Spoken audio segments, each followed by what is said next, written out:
Hello भाई, नमस्कार। कैसे हो सभी? आई होप कि अच्छे होंगे, बढ़िया होंगे। अब सभी का स्वागत है आपके अपने YouTube channel Mandeep Kodara sir पे। प्यारे बच्चों, आज की क्लास में हम लोग एक CDP child development and pedagogy जो है, बाल विकास का एक महत्वपूर्ण topic, right to education, RTE act 2009, शिक्षा का अधिकार अधिनियम 2009 के बारे में बात करेंगे कि राइट टू एक्ट 2009 क्या है और पेपर के लिहाज से क्यों इंपॉर्टेंट है, कौन कौन से पॉइंट पेपर में पूछे जाते हैं, अपने से क्या क्या सवाल पूछे जाते हैं, उन सभी विषयों के ऊपर हम लोग चर्चा करेंगे। सबसे पहले बच्चों बात करते हैं संविधान का, जो 86वां संविधान संशोधन हुआ था अधिनियम 2002 के अंदर। ठीक है, 86वां संविधान संशोधन अधिनियम 2002 के अंदर आर्टिकल 21A के अंदर, आर्टिकल 21A को जोड़ा गया, जिसके अंतर्गत यह वर्णित है कि प्रदेश के विधि बनाकर 6 से 14 साल के बच्चों को मुफ्त शिक्षा और अनिवार्य करने के लिए अपबद्ध करेगा। देखिए, यहां पर कई बार आपका पूछा जाता है कि कौन से संविधान संशोधन में जोड़ा गया आरटीई एक्ट 2009, तो आप कहोगे 86वें संविधान संशोधन अधिनियम में जोड़ा गया। कब हुआ था बच्चों? 2002 के अंदर हुआ था। कौन सा आर्टिकल जोड़ा गया? तो 21A जोड़ा गया। कभी कभी आर्टिकल बच्चों 45 भी पूछ लेता है। ठीक है, आर्टिकल 45, आर्टिकल 21A जो कहता है अपने को, ये कहता है कि 6 से 14 साल के बच्चों के लिए जो निःशुल्क शिक्षा जो है, यानी कि फ्री एजुकेशन, वो जो है कंपलसरी है। और आर्टिकल 45 भी अपने को फ्री एजुकेशन के बारे में बताता है। 3 से 6 साल के बच्चों के लिए जो एनसीसीएफ और एनडीटी जो होता है, उसके लिए कंपलसरी के बारे में बात करता है। ठीक है, तो दोनों ही आर्टिकल अपने पेपर में पूछे जाते हैं। 21A ज्यादा पूछा जाता है। इसके बाद बच्चों 4 अगस्त 2009 के दिन देश की संसद में यह अधिनियम पारित हुआ था। आरटीई एक्ट 2009 कब पारित हुआ था? तो 4 अगस्त 2009 को पारित हुआ था। ठीक है, लेकिन ये जो लागू हुआ था, ये 1 अप्रैल 2010 को लागू हुआ था। ये 4 अगस्त 2009 के में संसद के अंदर पारित हो गया था, इसीलिए इसको आरटीई एक्ट 2009 के नाम से जानते हैं। इस एक्ट के अंतर्गत क्या था बच्चों? इसके अनुसार देश में 6 से 14 वर्ष के सभी बच्चों के लिए निःशुल्क शिक्षा दी जाएगी, है ना। यानी कि जो एजुकेशन है, फ्री एजुकेशन दी जाएगी उम्र 6 से लेकर के 14 वर्ष के बच्चों को लिए। ठीक है, उसके बाद क्या था बच्चों? उसके बाद हमारे इस आरटी एक्ट 2009 के कुछ इंपॉर्टेंट पॉइंट्स हैं, जिनके बारे में हम डिस्कस करने वाले हैं, जो जो हमारे एग्जाम के अंदर पूछे जाते हैं। कुछ इंपॉर्टेंट पॉइंट्स के बारे में हम लोग बात करेंगे कि कौन कौन से इंपॉर्टेंट पॉइंट्स हैं जो हमारे एग्जाम की दृष्टि से महत्वपूर्ण है, जो पेपर में पूछे जाएंगे। पहली बात तो बच्चों, अगर क्लास के रेशियो की बात करें, तो प्राइमरी क्लास के अंदर जो टीचर और स्टूडेंट का रेशियो रहता है, वो 30 छात्रों पर एक शिक्षक रहता है, यानी कि 30:1 का रहता है। अगर क्लास के अंदर 30 विद्यार्थी है, तो उसके लिए एक शिक्षक का होना अनिवार्य है। उच्च प्राथमिक कक्षा जो होगी, ठीक है, थोड़ी जो उच्च प्राथमिक कक्षा जो होती है, यानी कि कक्षा 8 तक की अगर हम बात करें, तो 35:1 का रहता है। 35 विद्यार्थियों के ऊपर एक विद्यार्थी होता है। अगर अगर बच्चों प्राथमिक कक्षा में 200 से ज्यादा बच्चे हो जाए, 200 से ज्यादा बच्चे हो जाए, तो आप अधिकतम अनुपात कितना रख सकते हैं? 40:1 का रख सकते हैं, इससे ज्यादा नहीं रख सकते। ध्यान रखना, ये रेशियो भी पेपर में कई बार पूछा जाता है कि अधिकतम हम कितना रख सकते हैं, तो अधिकतम हम 40:1 का रख सकते हैं, अगर 200 से ज्यादा बच्चे हो जाते हैं तो। ठीक है, अदरवाइज आपको 30:1 का ही रखना है। ठीक है, और अगर थोड़े अपर प्राइमरी लेवल की बात करें बच्चों, तो अपर प्राइमरी लेवल के अंदर ये रेशियो जो होता है, ये 35:1 हो जाता है भाई। ठीक है, उसके बाद कह रहा है, यदि प्राथमिक कक्षा में 150 से ज्यादा बच्चे हो जाते हैं, तो आपको एक हेडमास्टर और 5 टीचर वहां पर चाहिएंगे, है ना।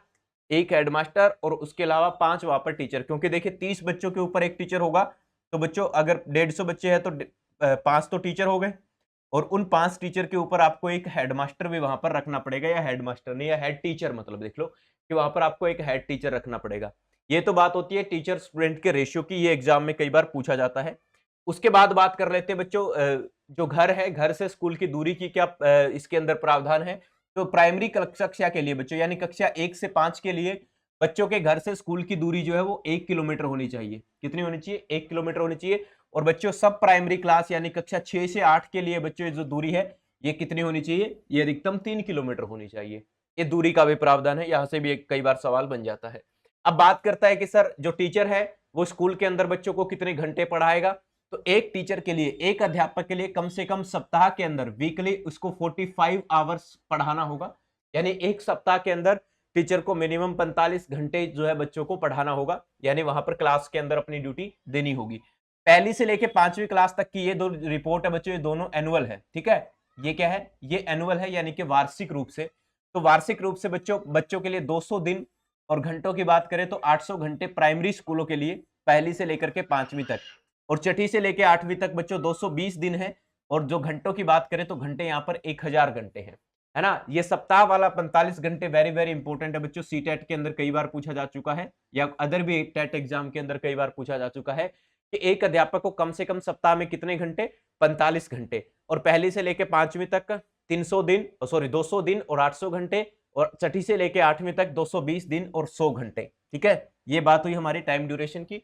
इसके बाद बच्चों इस आरटी एक्ट 2009 के अंदर कुछ सेक्शन है, कुछ धाराएं हैं। ठीक है, टोटल इसके अंदर बच्चों 7 चैप्टर है, और बच्चों यहाँ पे 38 धाराएं हैं। ठीक है, अभी 39 हो गई है, 38 धाराएं हैं इसके अंदर। तो इसके बारे में बात करते हैं क्या क्या है। तो कुछ इंपोर्टेंट धाराएं हैं, सारी इंपोर्टेंट नहीं है, कुछ इंपोर्टेंट धाराएं हैं। जिस तरह से पहले नंबर में बात करें तो धारा नंबर 12 जो है, कि सरकार में स्थापित विद्यालय एडमिशन ले चुके विद्यार्थियों को शिक्षा पूरी करवाएगी, और सरकारी मदद पाने वाले प्राइवेट स्कूल या फिर प्राइवेट स्कूल को ना 25% जो है वो रिजर्वेशन देना होगा। किसको बच्चों, economic weaker section, economic weaker section वाले विद्यार्थियों को 25% क्या देना होगा, रिजर्वेशन देना होगा। कि जो स्कूल है, चाहे वो प्राइमरी स्कूल हो चाहे गवर्नमेंट स्कूल हो, अपने स्कूल के अंदर 25% जो है इकोनॉमिक वीकर सेक्शन, यानी कि जो आर्थिक रूप से कमजोर विद्यार्थी है, उनके लिए 25% जो सीटें हैं वो रिजर्व करेगा। ठीक है, ये आर्टिकल सेक्शन 12 कहता है, आरटी एक्ट 2009 का सेक्शन 12। उसके बाद कह रहा है सेक्शन 13, धारा 13 क्या कहती है, एडमिशन के लिए कोई शुल्क अथवा परीक्षा नहीं होगी, ना ही कोई स्क्रीनिंग होगा, ना ही कोई आप एडमिशन के लिए कोई भी किसी भी प्रकार का आप एक्स्ट्रा चार्ज ले सकते हैं। ठीक है, किसी भी प्रकार के आप एक्स्ट्रा फीस नहीं ले सकते डोनेशन के रूप में। ठीक है, पहले होता था कई कई स्कूलों के अंदर, बड़े जो थोड़े से हाई क्लास स्कूल थे, वहां पर क्या करते थे, बच्चे की परीक्षा लेते थे। परीक्षा के अंदर बच्चा क्या होता था, अगर उसके नंबर मार्क्स वगैरह नहीं आते थे, उसका एडमिशन नहीं करते थे, या फिर डोनेशन के बेस पे एडमिशन किया जाता था। तो ऐसा करना सरासर क्या होता है, उल्लंघन होता है। कई स्कूल तो ऐसे होते हैं जो पेरेंट्स का भी स्क्रीनिंग लेते हैं। तो ये बिल्कुल पूरी तरह से नकार दिया गया है, पूरी तरह से गलत है। ठीक है, अगर इस कानून का आप उल्लंघन करते हैं तो आपको 10 गुना तक जो है फाइन या जुर्माना दिया जाएगा। ठीक है, आपसे वसूल किया जाएगा। तो अब स्कूल के अंदर आप किसी भी प्रकार का कोई भी स्क्रीनिंग टेस्ट नहीं ले सकते, ना ही स्कूल के अंदर कोई डोनेशन के नाम से कोई फीसें ले सकते हैं। ठीक है, चलिए अगला कह रहा है धारा 14 क्या कहती है, बच्चे की उम्र को सरकार के प्रमाण पत्र से तय किया जाएगा, जन्म तिथि एक प्रमाण पत्र न होने पर एडमिशन से मना नहीं कर सकते। ये कह रहा है देखो, आपको जो भी बच्चा होता है, बच्चे का अगर एडमिशन करवाना है और उसके पास अगर मान लो कोई बर्थ सर्टिफिकेट नहीं है, उसको जन्म का कोई भी प्रमाण पत्र सर्टिफिकेट उसके पास नहीं है, तो आप उसके लिहाज से उसका एडमिशन करने से मना नहीं कर सकते। ठीक है, हालांकि आजकल तो आधार कार्ड सबके पास है, तो उसके ऊपर डेट ऑफ बर्थ ऑलरेडी होती है, तो हो ही जाता है। अदरवाइज तो किसी भी तरीके से अगर फिर भी नहीं है, तो भी आप लोग पेरेंट्स से एक एफिडेविट या जिस भी तरीके का जो भी चीज लिखवा करके आपको एडमिशन करना होगा। आप किसी भी प्रकार से बच्चे का एडमिशन करने से मना नहीं कर सकते, उसके बर्थ सर्टिफिकेट के आधार पर, यानी कि उसके जन्म प्रमाण पत्र के आधार पर। उसके बाद बच्चों धारा 15 जो कहती है, कह रहा है सरकार की ओर से सत्र की शुरुआत अथवा इसके बाद एडमिशन लेने वाले छात्रों की तय तरीके से पढ़ाई पूर्ण की जाएगी। ये कह रहा है धारा 15 कहता है कि भाई जब सेशन शुरू होता है और सेशन के अगर बीच में भी बच्चा आ जाता है, तो भी आप उसका एडमिशन लेंगे और उसकी पढ़ाई जो है वो पूरी तरह से कंप्लीट करवाएंगे। आप किसी प्रकार से बच्चे को पढ़ाई से वंचित नहीं रख सकते, पढ़ाई से आप किसी प्रकार से बच्चे को दूर नहीं कर सकते। ठीक है, दूसरा कह रहा है धारा 16, धारा 16 क्या करे, किसी भी छात्र को फेल नहीं करेंगे। ठीक है, न ही विद्यालय से निकालेंगे, कम अंक से विद्यार्थियों को फेल नहीं करना है, साथ ही रेगुलर बच्चा आकर अध्ययन तो करेगा ही। ये कह रहा है कक्षा 8 तक, कक्षा 8th क्लास तक बच्चों किसी भी बच्चे को फेल नहीं किया जाता, यानी कि फेल नाम का वर्ड बिल्कुल पूरी तरह से खत्म कर दिया है। हाँ, 2019 के अंदर एक कमेटी बैठी थी सुब्रमण्यम के नेतृत्व में, उन्होंने कहा था कि अगर बच्चा फेल हो जाता है तो आप बच्चों को फेल नहीं करोगे, बच्चों से आप 2 महीने के बाद उसको दोबारा से री एग्जाम करवाओगे और उसके बच्चों को ट्रेनिंग भी दोगे, भाई पेपर में ये आएगा, आपको ये करना है। कहने का मतलब ये कि 8वीं क्लास तक टाबर फेल नहीं होगा। सीधी सीधी बात ये है कि 8वीं क्लास तक आप किसी भी बच्चे को फेल वर्ड यूज नहीं करेंगे। सीबीएसई तो करता ही नहीं है, लेकिन अब किसी को भी नहीं करना। आईटी एक्ट 2009 कहता है कि कोई भी बच्चा 8वीं क्लास तक क्या नहीं होगा, किसी भी प्रकार से फेल नहीं होगा बच्चों। ठीक है, उसके बाद आती है धारा 17। धारा 17 जो है ये कहती है बच्चों को शारीरिक व मानसिक प्रताड़ना नहीं दी जाएगी, मारपीट अपमानजनक शब्दों का प्रयोग भी नहीं होगा, ऐसा करने पर अनुशासनात्मक कार्रवाई भी होगी। भाई बच्चे को किसी भी प्रकार का आप कोई भी प्रकार का हरासमेंट नहीं करेंगे, अगर किसी भी प्रकार का आप हरासमेंट करते पाए गए तो आपके ऊपर क्या होगी बच्चों, पूरी तरह से कार्रवाई होगी, है ना। हाँ, एक और चीज यहां पर आपको याद रख लेना है बच्चों, क्या याद रख लेना है कि आरटी एक्ट के अंदर नॉर्मल जो बच्चा होता है उसके लिए 6 से 14 साल के लिए फ्री और एजुकेशन जो है वो अनिवार्य है। ठीक है, एक सामान्य बच्चे के लिए 6 से 14 वर्ष है। लेकिन बच्चों अगर कोई बच्चा दिव्यांग है या फिजिकल डिसेबल्ड है उसके लिए बच्चों 6 से 18 वर्ष के लिए, है ना, ध्यान रखना इस चीज का। अगर कोई बच्चा फिजिकली क्या डिसेबल है यानी कि कोई दिव्यांग बच्चा है, ठीक है, तो दिव्यांग बच्चे के लिए क्या है 6 से 18 वर्ष तक निःशुल्क शिक्षा जो है वो कंपलसरी है। के अलावा बच्चों टीचर्स के लिए भी कुछ दायित्व है।